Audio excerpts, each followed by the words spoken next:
نور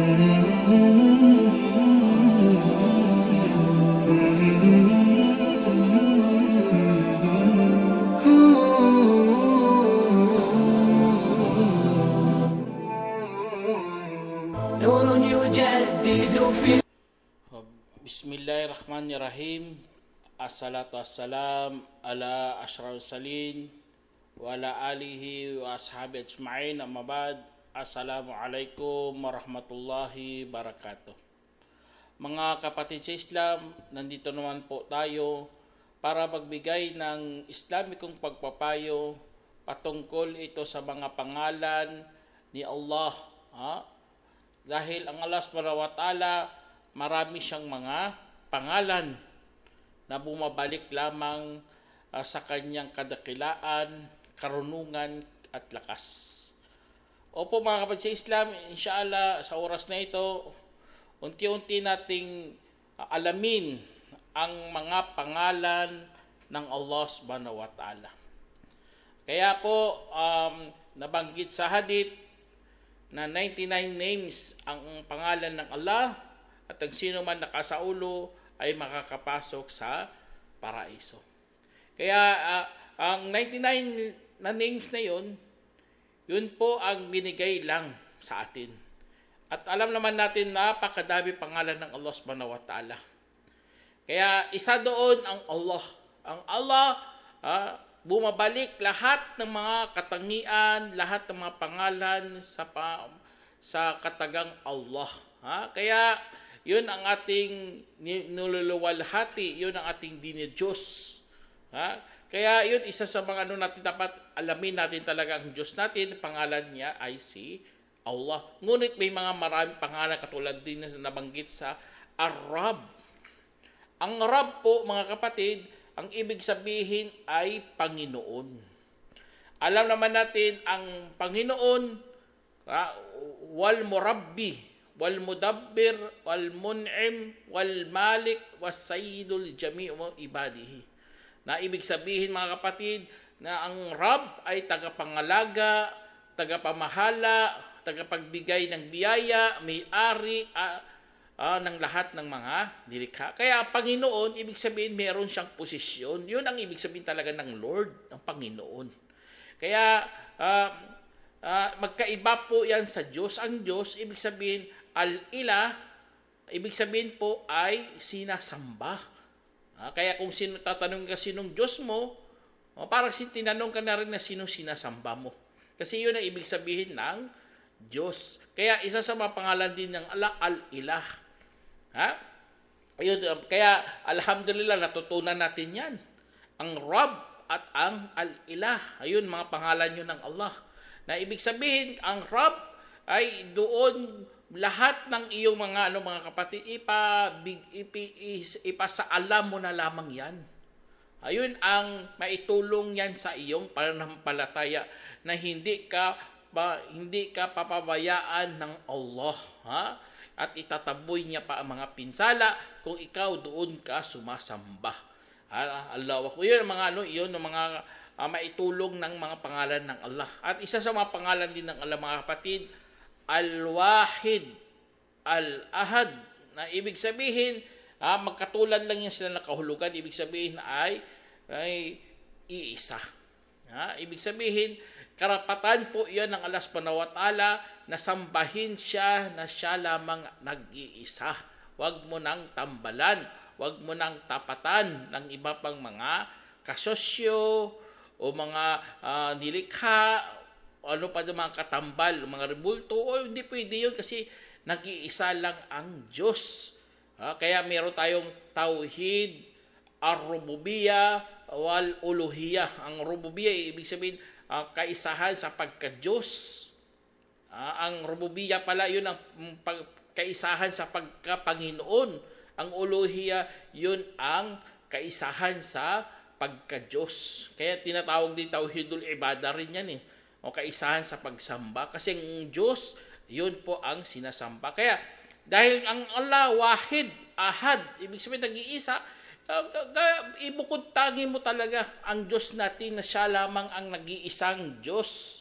nag-iisang Panginoon na wala siyang katambal. Ha? Kaya magbubukod tangi talaga tayo sa panalangin, sa pag-ibig, sa pagdadakila, o sa pagkatakot, o pag-asa o ano pang mga uri ng pagsamba na ikakalugod ng nag-iisang Allah. Ha? Kaya yun ang isa sa mga kapatid. Tapos ito pa mga pangalan ng Allah. Siya rin po ang awwal wal akhir. Siya, ibig sabihin, siya ang nauna at siya rin ang nahuli. Kaya lahat ng mga pagsamba mga kapatid, isipin natin ang Allah ang nauna. Kaya kung Satanas darating sa inyo, kag magtanong sinong lumikha ng ganito, sinong lumikha ng ganito, hanggang sasabihin niya sinong lumikha sa iyong Panginoon, mag-a'udhu billahi minash shaitanir rajim ka. Ha? At tumigil ka kasi hindi siya lamang, ang Allah lamang ang nag-iisa. Wala siyang katambal. Kaya kung magtanong kayo sino una, ang itlog o ang manok, huwag nyo nang sagutin yan kasi alam naman natin ang alang nauna. Na? Kaya yun isa sa mga natin mga kapatid, iyon ang ating paniniwala na ang Allah, siya ang awwal wal akhir, siya ang nauna, siya ang nahuli. Kaya madagdagan na naman ang ating takot kay Allah. Kasi siya ang panghuli. Wala nang gagawa ng iba. Wala nang matitira dito sa mundo. Lahat mamamatay, lahat malilipol. Maiwan lamang si Allah at magtatanong saan na ang mga hari, saan na ang mga mayayabang, saan na nagmamalaki. Kaya walang sasagot kasi lahat patay. Kaya ang Allah talaga siya ang nahuli. Siya ang huli. Akhir. Allahu Akbar. Tapos sinabi rin dito mga kapatid, na ang Allah subhanahu wa ta'ala, siya ang zahiru wal batin. Ang zahir, ibig sabihin ang panlabas, at ang batin, siya ang panloob. Na ang kahulugan mga kapatid ng Allah, siya lang nakakaalam sa panlabas. Sa lahat ng mga sinukob, alam ng Allah subhanahu wa ta'ala. Kaya nga nasa trono nga siya nakikita niyang lahat. At ang mga puso ng mga alipin nasa kanyang dalawang daliri lamang. Kaya yun ang mga kapatid. Kaya ang batin, ang panloob, alam din ng Allah subhanahu wa ta'ala lahat ng mga lihim, lahat ng mga ikinubli, lahat ng mga kahit kalit-liitang mga detalye mga kapatid, alam ng Allah. Kasi nga siya ang batin. Ibig sabihin ang panloob. Kaya yun yung sinasabi ko sa inyo mga kapatid, ang mga pangalan, kaakibat kasi yan ang katangian. Kaya matukoy mo talagang Allah sa kanyang mga pangalan, mga magagandang pangalan. Lalo mo siyang makilala ng lubusan. Tapos isa sa mga binanggit ng Allah subhanahu wa ta'ala, siya ang Al-Kabir. Ibig sabihin ng Kabir, yung Allah ang dakila. Kaya ang Allah subhanahu wa ta'ala, ang kanyang kadakilaan, ang kanyang pagmamataas mga kapatid, ay naangkop talaga sa kanyang kadakilaan. Kasi nga siya ang akbar, ang dakila. Siya ang lahat ng mga kapatid, yun maisip natin, kahit anong kadakilaan mo dito sa mundo, mas dakila pa rin si Allah sa'yo. Kasi nga lahat tayo ay malilipol, lahat tayo ay mamamatay. Matitira lamang dito ang Allah subhanahu wa ta'ala. Kaya sa ating pagsasala, dapat dakilain nyo talagang Allah. Kasi nga siya ang Al-Kabir. Kaya sa mag-adan, marinig nyo, lagi tayong nagsasabi, Allahu Akbar. Ang Allah ay dakila. Ang Allah mas dakila. Kasi nga, ito ang ating ito ang Diyos natin, mas dakila sa lahat. Kaya tumataas talagang ating mga pananampalataya. Kasi nga nakilala natin ang Diyos natin, Al-Kabir. Allahu Akbar. Tapos sinabi dito, Al-Azim. Ang Azim mga kapatid, nagtataglay yan ng kadakilaan din. Siya ang tinuturing nating ang tagapamahala. Siya ang dakila sa lahat. Kaya ang kadakilaan ng Allah subhanahu wa ta'ala, kung i-compare mo ang kanyang habag sa mga tao, mga kapatid, mas dakila talagang Allah. Ha? Kaya iyon ang kaya kung kuhunin ng Allah ang kanyang habag, ang kanyang awa sa sanlibutan ay talagang malilipol talaga mga kapatid. Kaya iyon ang ating Diyos, ang Azim. Siya ang dakila. Tapos Al-Majid. Ibig sabihin ng Majid mga kapatid, ito po ay tinutukoy natin na maano rin siya mga kapatid, yan ang maluwalhati. Ang Allah ay maluwalhati. Ibig sabihin wala siyang kakulangan. Wala siyang depekto. Nagmamagandang loob na walang kapalit. Walang depekto si Allah subhanahu wa ta'ala. Kaya Majid ang isa sa mga pangalan ng Allah. Kaya siya talaga, karapat dapat talaga siya ipurihin. Karapat dapat talaga siya isama sa alhamdulillah. Ang Allah ay Allahum al-Majid. Kaya niluwalhati natin ng Allah na wala siyang kakulangan, wala siyang kapintasan, wala siyang pang mga bagay na nakakasira sa kanya. Kaya lagi tayo nagsasabi ng ng la ilaha illallah, alhamdulillah, subhanallah, subhanallah, para ibig sabihin wala talagang depekto si Allah subhanahu wa ta'ala. At ito pa isa sa mga pangalan ng Allah mga kapatid, Al-Hamid. Ibig sabihin ng Hamid, yun po ang kapuri-puri. Karapat dapat naman talaga purihin ang Allah. Isa sa mga pangalan niya yun, Al-Hamid. Kaya kung pangalanan ng anak mo na kapuri-puri, huwag mong ngalalangin ng kapuri-puri. Kaya dagdagan mo na lang ng Abdul Hamid. Kaya ang kapuri-puri na si Allah subhanahu wa ta'ala, pinupuri siya ng lahat ng mga nasa kalangitan at sa kalupaan. Kung wala nang nagpupuri sa kanya sa kalupaan, hindi siya hindi makakaapekto yan kay Allah. Kasi nga maraming mga anghel na lumalawalhati at nagpupuri kay Allah. Tingnan niyo doon pa lang sa langit yan, dami na eh. Meron nga sila doon parang Kaaba, 50,000 na mga anghel. Isang araw lang yan umiikot, nagtatawap, at hindi na bumabalik hanggang sa araw ng pagkabangon. Kasi grabe, sa sobrang dami nila mga kapatid. Ang Allah subhanahu wa ta'ala, marami siyang mga lingkod. Kaya pinupuri lagi si Allah subhanahu wa ta'ala. Kahit mga nilikha dito na mga kahoy, kahit bato, ano pa mga nilikha ng Allah, pinupuri si Allah subhanahu wa ta'ala, ngunit hindi lang natin nauunawaan. Kaya ayun ang kadakilaan kasi yun ng Allah subhanahu wa ta'ala. Tapos ano pa? Ang pangalan ng Allah ay Tayyib. Ibig sabihin Tayyib ay maganda, mabuti. Ano pa dyan? Ang Allah subhanahu wa ta'ala, inna Allah tayyibun, la yaqbalu illa tayyiba. Ang Allah ay maganda at wala siyang tatanggapin maliban sa maganda o mabuti. Ibig sabihin, lahat ng mga gawain dito, kung gusto mo magiging katanggap-tanggap sa Diyos, dapat dalisay talaga. Ibig sabihin, ang dalisay mula talaga sa puso at saka dalisay mula sa mga malilinis o kaya sa hindi illegal na ang pinagmulan. Kung magbigay ka ng kawanggawa, hindi galing sa nakaw. Dapat galing sa magandang pamamaraan na mainam.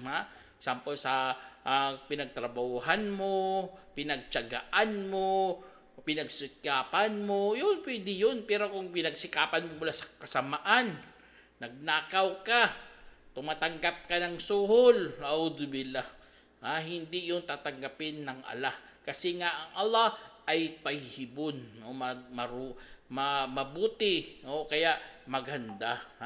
Kaya yun, isa sa mga natin mga kapatid, isa sa mga kailangan natin to bilang mga Muslim. Tapos ano pa mga kapatid, isa sa mga pangalan ng Allah, Al-Ali, Al-Muta'al, kagang A'la. Ibig sabihin, ang kataas-taasan. Allah, wala yung mga pangalan yun ng Allah. Ang kataas-taasan. Kasi ang Allah subhanahu wa ta'ala, kataas-taasan naman eh. Wala namang dyan mga tao na nagsumusulungat na pagkilala nila sa Diyos. Na ang Diyos talaga ang kataas-taasan. Siya ang lumikha ng langit at lupa. Tapos umupo pa talaga siya sa kanyang trono. Nasa taas ng 7 kalangitan. Kaya yun, tapos sa ilalim ay karagatan, luwak ba tubig. Kaya ganun na ganun ang Allah, mga kapatid. Siya po ang kataas-taasan na kailangan kikilalanin ng lahat ng mga alipin. Kaya kung sino man ng api sa kanyang kapwa alipin, sa araw paghukom, kahit dito sa mundo nangingibabaw siya, sa araw paghukom, hindi niya kayang pangingibabawan ang Allah. Hindi kaya. Kasi nga siya ang Allah, ang Ali, siya ang Ala, siya ang Muta'al, siya ang kataas-taasan, mas kataas-taasan. Ganon po mga kapatid, yun ang mga kahulugan. May alif lam nga dito, Al-Ali. Hindi Ali lang, hindi ganon. Ali, kasi walang alif lam. Kung may alif lam, ibig sabihin tukoy yun. Ang tukoy, ang Allah, ang Diyos natin. Kaya yun, isa sa mga dapat nating alamin, mga kapatid. Tapos ano pa? Isa sa mga pangalan ng Allah, As-Sabuh. Ibig sabihin ng Sabuh, yun po ang hindi siya namimintas. Walang kapintasan. Napakadalisay. Kaya niluwalhati siya natin kasi nga wala siyang kapintasan. As-Sabuh. Kaya lahat ng mga dito sa langit, sa lupa, may mga kapintasan katulad natin, mga tao, marami tayong kapintasan. Sobrang kunting bagay lang, umiinit kagad ang ulo. Ang Allah, hindi ganoon, mga kapatid. Makatarungan ng Allah. Kasi nga, malayo siya sa kapintasan. Kaya, yun ang natin, mga kapatid. Kaya, lagi nating sinasabi kay Allah, Subhanallah. Kaluwalhatian kay Allah. Ibig sabihin, malayo ang Allah sa depekto, sa mga kapintasan. Tapos ano pa? May nababanggit din sa mga pangalan ng Allah, Al-Quddus. Ibig sabihin, Quddus ang banal. Allahu Akbar. Kaya ang banal, mga kapatid, alam naman natin mga banal, banal sa emosyon. Ang Allah, sobra pa dyan Sobra pang kabanalan niya kasi mga kabanalan ng mga dito sa lupa, hindi mo alam, baka sa nakatalikod yan, gumagawa na ng masama. Pero ang Allah, hindi ganun. Kasi nga siya po ang Quddus.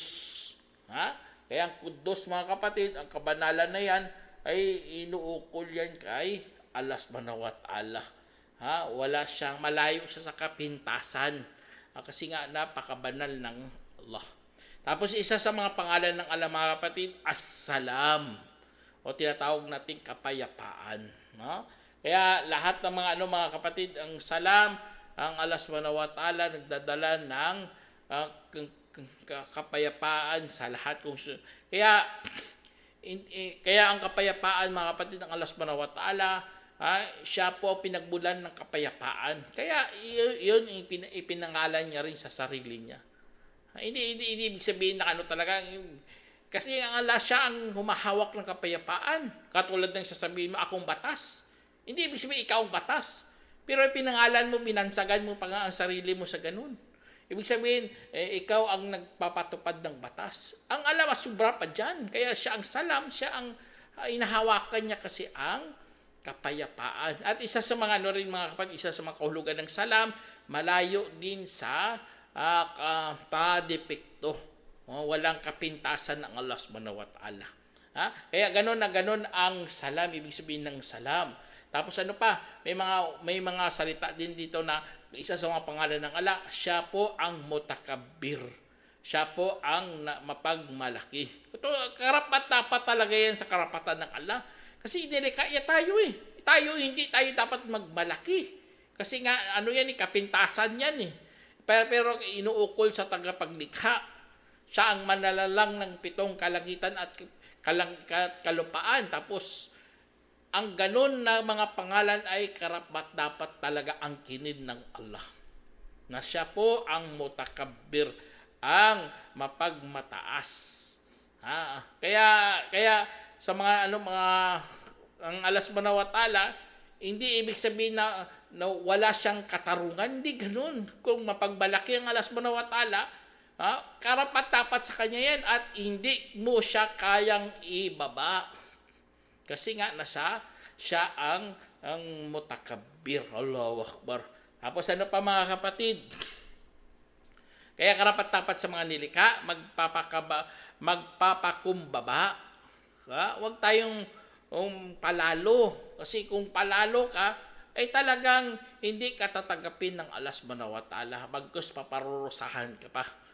Kaya yun, isa sa mga pangalan kasi yun ng Allah. Tapos ano pa mga kapatid? Ang pangalan ng Allah, Al-Hayy. Ibig sabihin ng Al-Hayy, ang buhay. Allahu Akbar. Ang buhay na buhay, hindi siya namamatay, hindi siya ipapako, hindi siya papakuin. Tapos taon-taon papatay na naman para maligtas ka sa kasalanan. Hindi ganun ang Diyos mga kapatid. Kung pinapatay lang, kahit patayin Diyos mo, napakalaking problema yan. Kaya ang Allah subhanahu wa ta'ala, siya po ang hay. Kaya lahat ng mga ginagawa natin, iukol natin niya kasi ang Diyos ay buhay, hindi siya patay. Hindi, huwag kayong maniwala sa sasabihin ang Diyos nyo patay. Hindi ganun. Kasi ang Diyos natin ay buhay. Siya nga ang hawak ng buhay. Kaya nanatili siyang buhay at hindi talaga siyang namamatay. Ganun ang Allah. Kaya sabi ko sa inyo, ang pangalan, nakaakibat dyan ang katangian. Kung sabihin mo ang buhay, ibig sabihin nabubuhay lagi.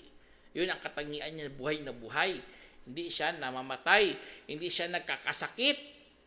Kasi sabihin mo, patayin Diyos, subhanallah. Kung totoo yun, totoo talaga maglalabas ang aswang kasi wala ng Diyos, subhanallah. Hindi talaga nag-iisip.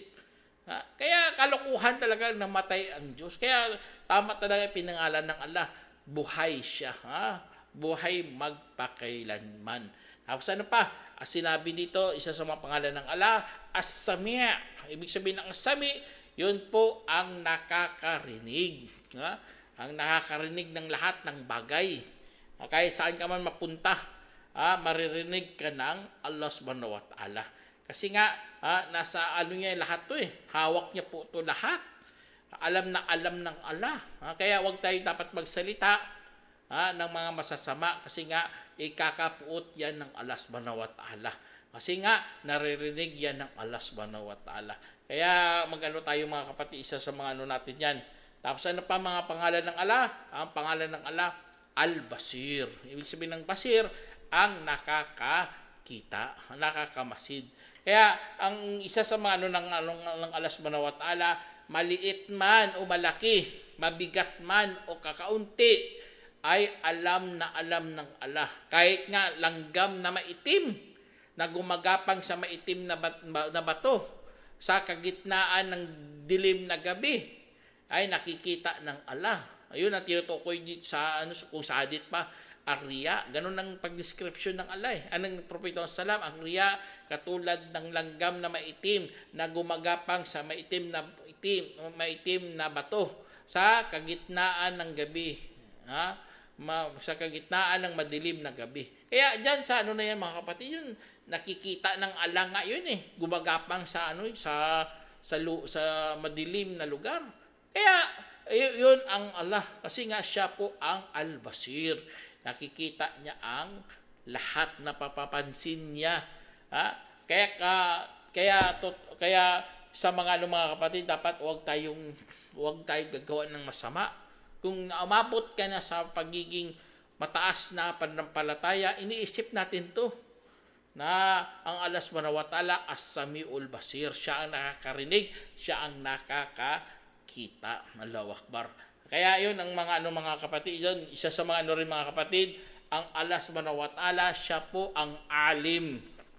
Ang alim, yun po ang ibig sabihin na mayroon siyang taglay na karunungan, kaalaman. Allahu Akbar. Kaya alam ng Allah ang mga lihim nga ng sinukob. Alam din ng Allah subhanahu wa ta'ala ang sino mang nasa mga kalangitan at kalupaan.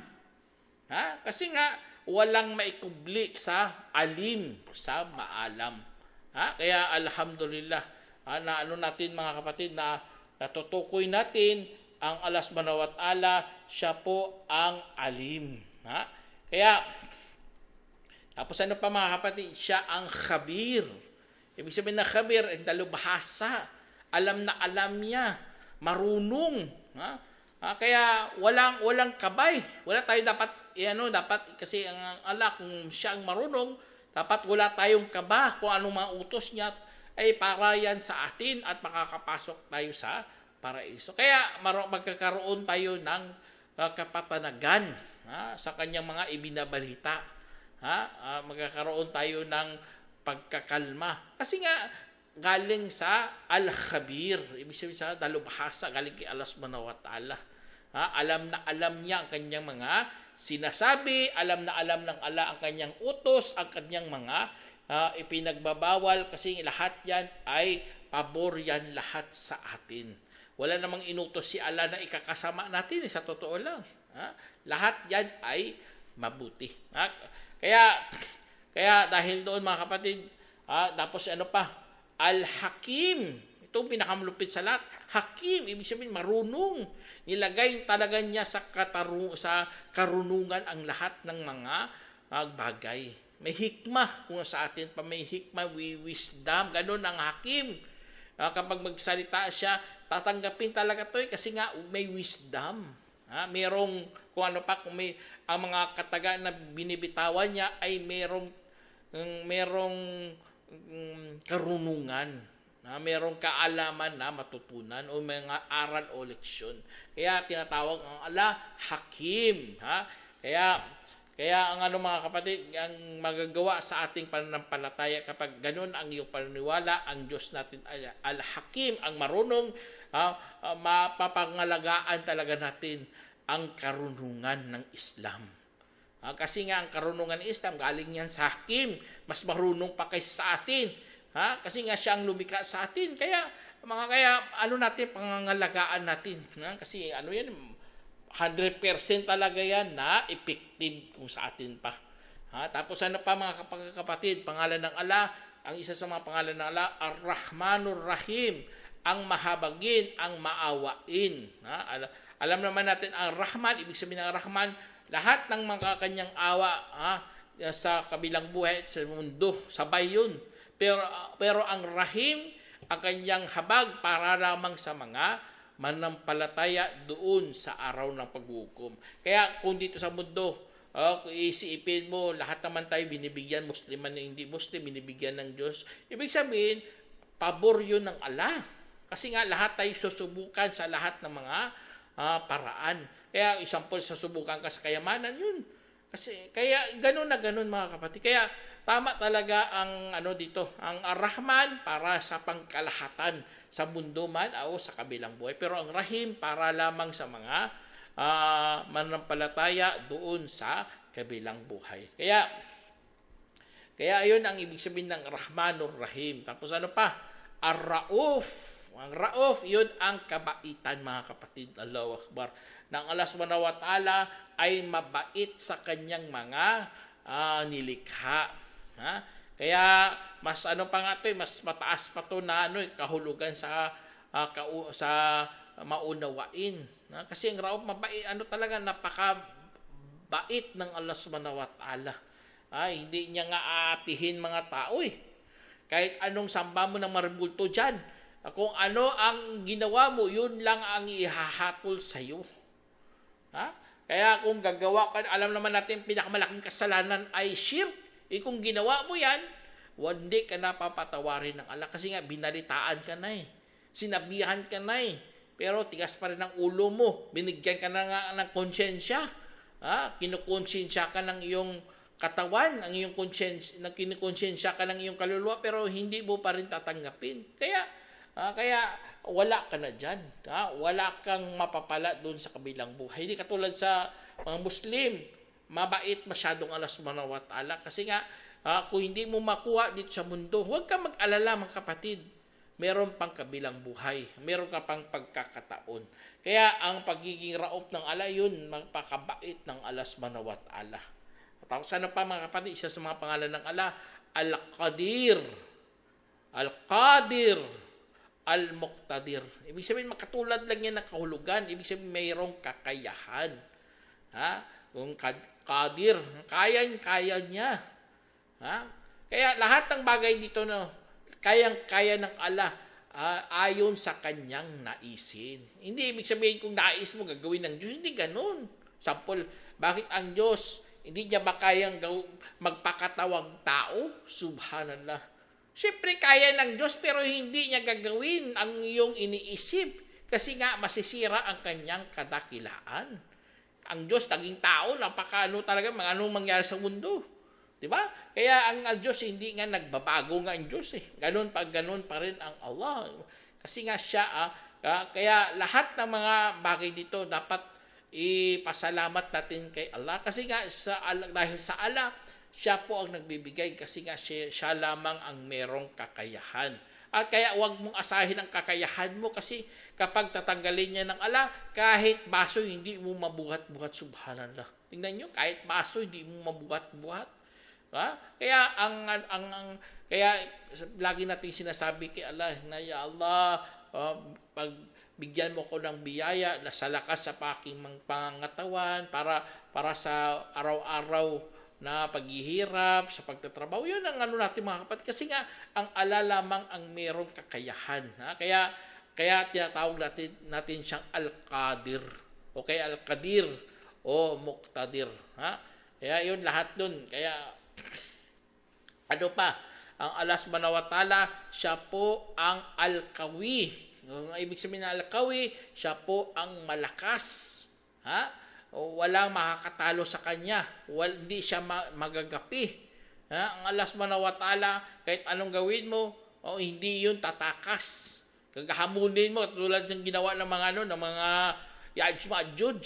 Inamon nilang Diyos, tapos inangat nila kanilang mapana at pinana nila mga kalangitan. Subhanallah.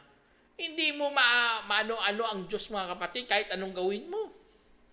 Ha? Katulad din ng isang hari, subhanallah, sa Europe.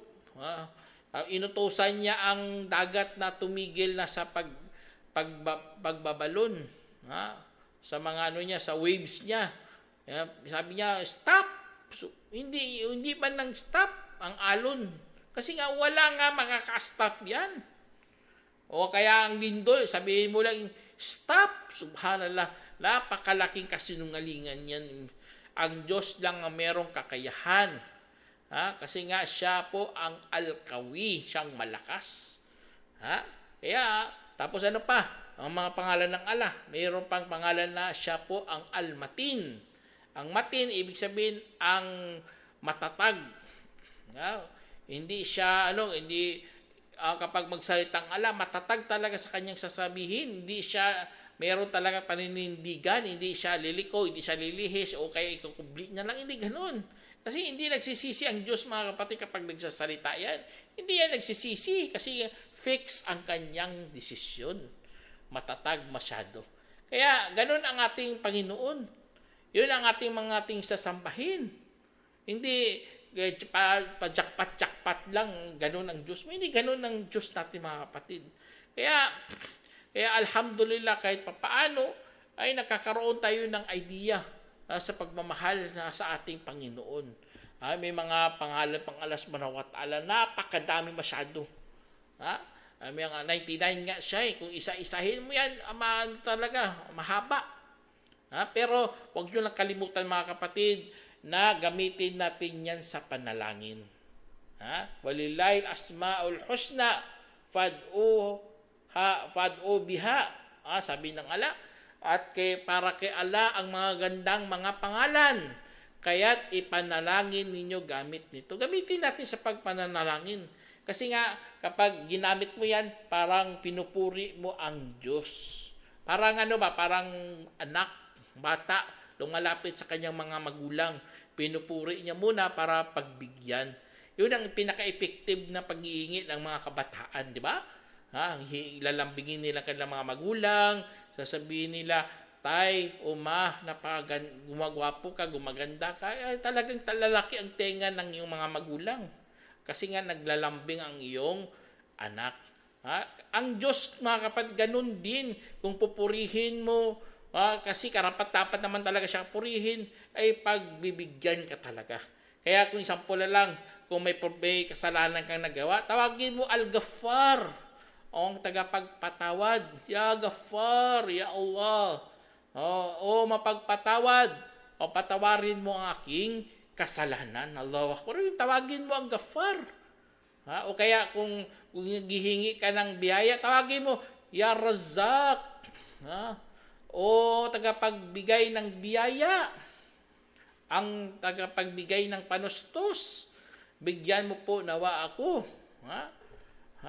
O ano pa mga ibang mga pangalan ng Allah? O Ya Qawi, malakas, iligtas mo kami sa kakagipitan na ito, katulad sa bagyong Tino, subhanallah, lakas ng baha. Kaya iduan natin yan kay Allah. Ya Qawi, sana tapusin mo na ang pagdurusa namin. Ya Qawi, Al-Matin, inshallah. Hindi ang Allah bingi, bagkus siya ay nakakarinig. Sami nga narinig niya lahat ng mga tao, narinig niya lahat ng mga nilikha, kahit saan man dulo ng mundo, naririnig po yan ng Allah subhanahu wa ta'ala. Kaya lumalakas lalo ang ating pananampalataya. Lubos natin naunawaan ng ating Panginoon. Lumalakas ang ating kapit sa Kanya at kinikilala natin siya. Lubos na pagkakilala kasi nga ginagamit natin ang Kanyang mga pangalan na mayroong kaakibat na katangian. Kasi tatawagin mo, tawagin mo, Ya Basir, ang nakakita. Di ba? Pumapasok sa isip mo, nakikita pa ng Diyos, kaya kitang-kita tayo.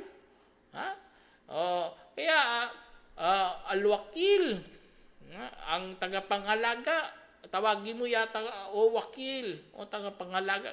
Tutulungan ka talaga ng Allah subhanahu wa ta'ala. Hindi kanya kakalilimutan. Kaya yun ang napakagandang katuruan ng Islam, mga kapatid. Sana meron kayong napulutang aral. Hanggang dito na lang. Assalamualaikum warahmatullahi wabarakatuh. جمعية الدعوة نور، الدعوة للجميع.